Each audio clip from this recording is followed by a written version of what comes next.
collapse the GNU. Please, please, for the good of South Africa, it is time for this government of national unity to end. Welcome to the weekly update on the state of the nation. I'm Mike Sham, and I'm going to explain to you why, for the good of South Africa, we need this government of national unity to end immediately. The government of national unity, which admittedly I was one of the supporters of, has failed dismally. It was established basically for three purposes. The first purpose was to help the economy, to improve the economy. Parties like the DA were meant to be parties that appealed to business. There was this expectation that we'd have better business-friendly legislation, business-friendly actions. This has not happened at all. Instead, what we see is the only thing that has happened is a doubling down on the policies that has caused rampant unemployment, and South Africa just getting killed and our economy not improving at all. Our growth rate is anemic. We're still at sub 1%. So if the intention was to improve the economy, it has failed dismally. The second reason that we were all excited about the government of national unity was that there was this threat of some really crazy legislation that was at that point being touted. Stuff like the Bella Bill, stuff like the Expropriation Act, and the coming National Health Insurance Act. Right. The intention of the government of national unity was to speak some sense to government, to say, hang on, there are unintended consequences, and the world can see through this. Don't pass this legislation. That's why we were excited about the government of national unity. Needless to say, the ANC went right through. They knew they were going to get support from the opposition benches, so they could pass anything they liked. Cyril Ramaphosa sat there saying, well, poor me, this stuff was already passed by the previous administration. It was within his power to not sign those things into law, yet he signed them into law knowing that his GNU partners had come into the GNU to stop him from signing. So what is the point on that score? Then the third point, and the most tactically inept reason to form the government of national unity, was to deny a coalition of the doomsday parties, the ANC getting together with MK Party and the EFF. I've never been fond of this reason because, hey, these are the guys that used to all belong to the ANC. So it's not a doomsday scenario, it's just a back to the future situation. This is where we were in 2013 and before, with everybody under the same tent. Right? Now instead they're in different parties, different clothing, dancing, but still singing the same songs. Let's roll the dice. What were they going to do? Needless to say, MK Party is in disarray. EFF is hemorrhaging support. Where's this doomsday scenario that we were meant to keep away? The ANC have been the doomsday party. They're the ones passing this legislation that everybody hates, that's getting the country into the trouble that it's getting us into. So if those were the three stated aims of forming the government of national unity, they have failed dismally. End it. It's not working. Instead of creating a marriage as the GNU was intended to do, it's created an abusive relationship to the point where you see the unedifying spectacle of DA members in Parliament clapping, as Athol Trollip said yesterday, clapping like seals in support of legislation they know is dangerous. Where does this lead to? That kind of behavior leads to a loss of support. So if you want to be strategic about it, get the hell out of the GNU. It's going to cost the parties that are in there support. Mark my words. If you think that one of the things that people were going to do in South Africa is see the performance of these other ministers from other parties and say, wow, we didn't know that ministers could be this good. We'll vote now. We'll switch our vote away from the useless ANC towards these other parties. Well, I've got news for you. For the last 30 years, we have seen a flood of people from the Eastern Cape going to the Western Cape. They know the reason they're doing that is because the Western Cape has been run better. It's there. Every indicator points that way. You can't get jobs in the Eastern Cape, you go to the Western Cape. Therefore, it's safe to say the majority of people in the Eastern Cape know they're getting shortchanged and that the Western Cape is run better. If the logic held that people respond to better performance, then the Eastern Cape would not vote in great numbers for the ANC. Instead, they get their biggest support out of the Eastern Cape. So the point is that if you think your ministers improving home affairs is going to change voting patterns in South Africa, forget about it. It's not going to happen. All that's going to happen is the people are going to continue to vote for the parties they most identify with. They are not going to vote for performance. We've seen that all over the country. So if that was a reason to be in the government of national unity, it's not going to work. You're probably more likely to get people to change their votes to support you if you were good in opposition than bad in government or in support of bad government. So there is just that argument doesn't hold water.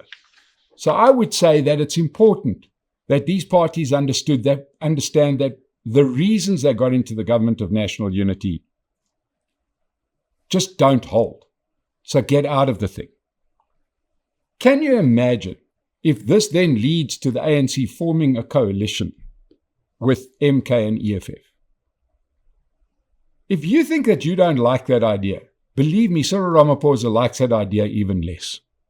So leave him with no choice. Leave him with a minority government. Vote for him on a need to vote for him basis. Let's have a stronger opposition that can then contest some of this bad legislation, and that then puts parties like MK and EFF in the middle, where they have to decide whether they're going to vote for legislation and throw their lot in with ANC. At the moment, it's these GNU partner parties that are being caught in the middle. So call the bluff. Leave the GNU. Become a strong opposition like you used to be. And then we might influence the discussion in South Africa. But the most important reason to end the GNU is that there's a rare moment in history to do it now. And that is that within the last month, the global order has changed. The global order changed largely because of the start of the presidency of Donald Trump. Now, this isn't some kind of pro-Trump situation, but the man, let's give him his due, has changed the way the world is operating. As we speak, Indian Prime Minister Narendra Modi is in Washington meeting with Donald Trump to hammer out a trade deal. If you don't know what this is about, let me explain to you that India had the Indian Congress Party, which is exactly like the ANC, bad policies, bad this, bad that. You got a bloated infrastructure that is 30 years later, they're still trying to take the air out of that bloated machinery. India has got tariffs for days. They've got this duty, that duty, this license. It's almost impossible to do business in India. Donald Trump has said, let's have reciprocal tariffs. Whatever you charge us, we're going to charge you. Narendra Modi got into a plane, went to America to hammer out a deal. He didn't get onto the microphone and say, to hell with you, Donald Trump. We don't need you. No. He got onto a plane, went to Washington. Right now, go and check. They are hammering out the deal. Next month, Donald Trump and Xi Jinping from China are having a similar meeting so that they can find each other and enter into a trade deal. Those countries understand that their economies desperately need to work with the USA and other big economies. Right? They are not telling Donald Trump to go to hell. We know that Donald Trump has already spoken to Vladimir Putin. And there's going to be a peace deal in Ukraine. It's not going to be to everybody's liking, but there's going to be a peace deal. And what is the little bait on the hook that is given Vladimir Putin?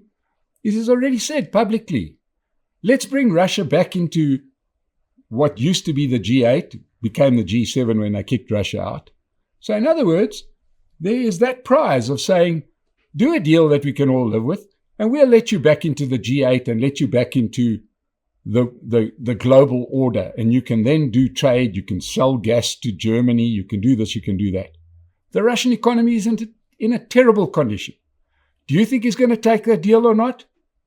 Or do you think he's going to say, go to hell, Donald Trump? I doubt it. I doubt it. He wants to make Russia a vital country again and a rich country. And he just needs his ego stroked, right? The point being that the three biggest countries in the BRICS world, China, India, Russia, are rushing to do deals with America. Donald Trump has said he wants BRICS to end. He didn't beat about the bush. He didn't say something. There's no nuance here. He said he doesn't like it. It must stop. What do you think after this deal? What do you think part of the discussion with Narendra Modi right now is on the subject of BRICS? Do you think he's going to say, I respect your choices? No, it's going to be one of the preconditions. Don't be surprised if BRICS in its current form ceases to exist.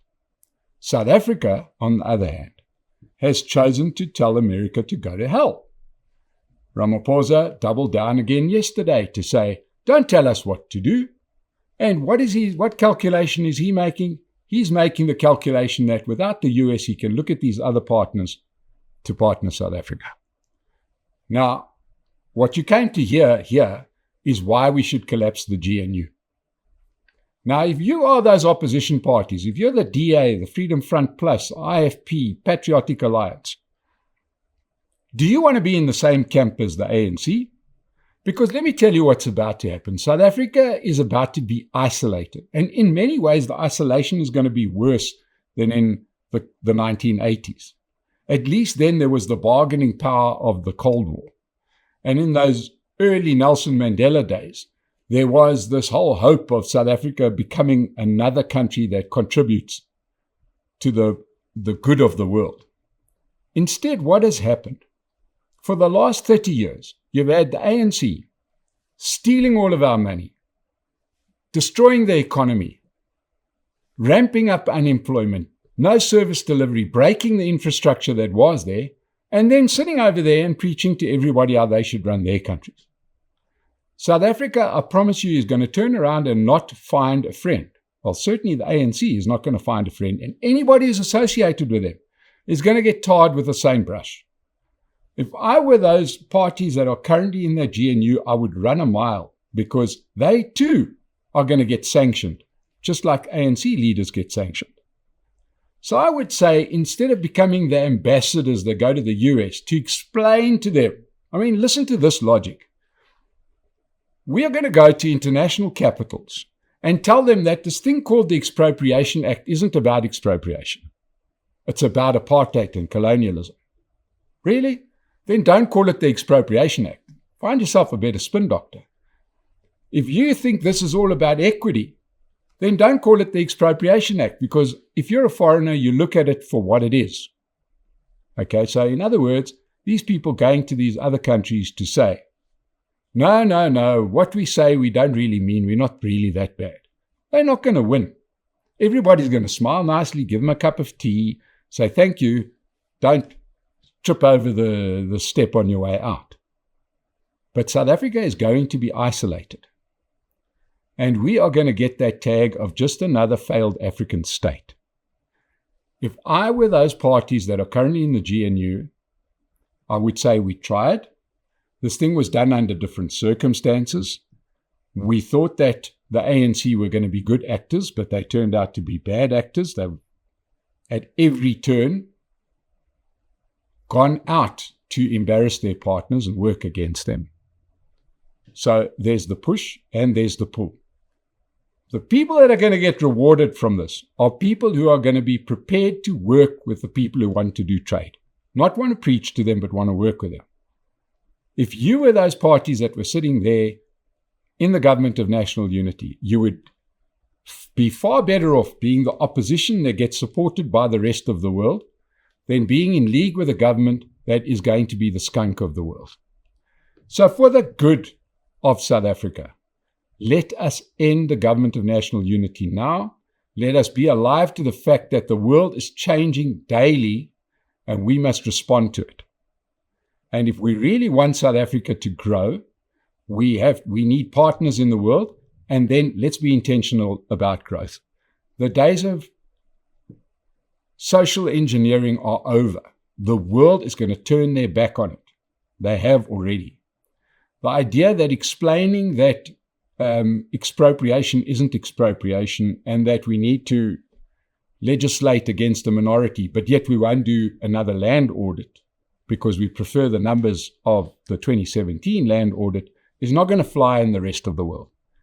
I would suggest, please, if you're a leader of those parties, hear me now, get the hell out of the government of national unity, because trouble is coming that we can't avoid, and we are spoiling for a fight with people that we think we've got allies, but we don't.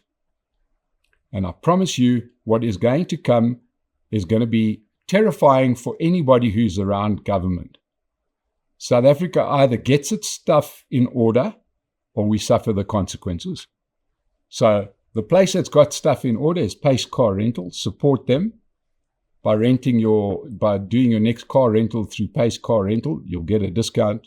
The details are below. Subscribe to the State of the Nation, and we'll see you next week on the weekly update. Thank you very much for listening to me.